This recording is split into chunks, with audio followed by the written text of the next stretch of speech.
এই এক্সস্ট ফ্যানটা এর থেকে বেশি পরিষ্কার আর করতে পারলাম না।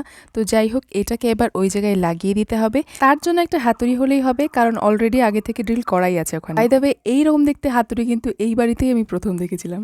ও হ্যাঁ, ওই ভেন্টিলেটরের চারপাশগুলোকে ব্রাউন কালার করেছি, কারণ লাল রংটা ভালো লাগছিল না।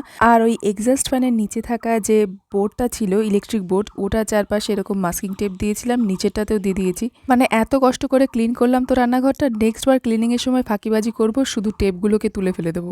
যাই হোক, এই রঙের চারপাশ থেকে মাস্কিং টেপ তোলার কাজটা আমার কাছে ভীষণ স্যাটিসফাইং লাগে। তো অবশেষে আমার রান্নাঘরের উপরের পোর্শনটা কমপ্লিট হলো। এইবার করব নিচের অংশ। এই পার্টে কাজ খুব একটা নেই, তবে বেশ কয়েকদিন আমি ক্লিনিংও করিনি, সাথে এই ঘরের উপর দিয়ে যা ধকল গেল, এই যে পুট্টি করেছিলাম না, তখন ঘষার সময় প্রথম দিন না এইগুলোকে ঢেকে নিইনি। আর যা ধুলো সব, মানে আমার মশলার কৌটো থেকে শুরু করে ইন্ডাকশন ফিন্ডাকশন সব ভর্তি হয়ে গেছিলো। তো এইগুলোকে সব ক্লিন করব। তারপরে মাখবো কিছুটা আটা, পুট্টি।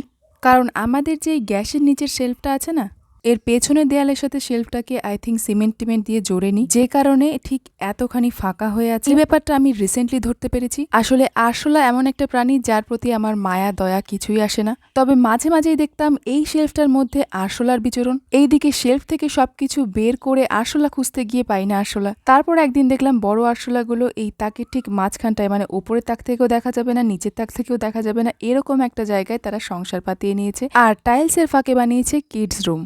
এই সব দেখে শুনে আর কতই সহ্য করা যায় বলুন তো, আমি ধরে পুট্টি লাগিয়ে দিয়েছি পুরোটা। এইবার কর, কত করবি বাসা। তবে এই আরশোলার জন্য না, ওই হিটের যে ইনজেকশন মতন ওই ড্রপ ড্রপ করে দেওয়ার যে জিনিসটা আছে, ওইটা খুবই ভালো। মাসে একবার দিয়ে রাখলে আর আরশোলার দেখা পাওয়া যায় না ঘরে।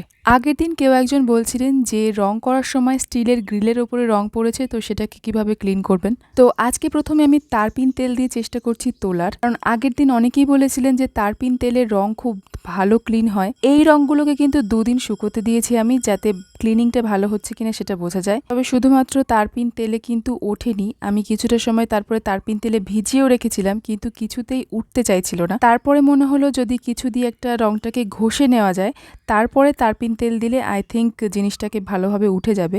তো সেটাই হয়েছে, কিছু একটা দিয়ে ঘষে নেওয়ার পর রংটাকে একটুখানি ডলা দিতেই কিন্তু সুন্দরভাবে উঠে গেছে। শুধুমাত্র আজকের অভিজ্ঞতার উপরে দাঁড়িয়ে বলছি যে তারপিন তেল দিয়ে রং তোলার ক্ষেত্রে রংটাকে একটুখানি উপর থেকে স্ক্র্যাচ করে নিয়ে তারপরে দিলে ভালো হবে।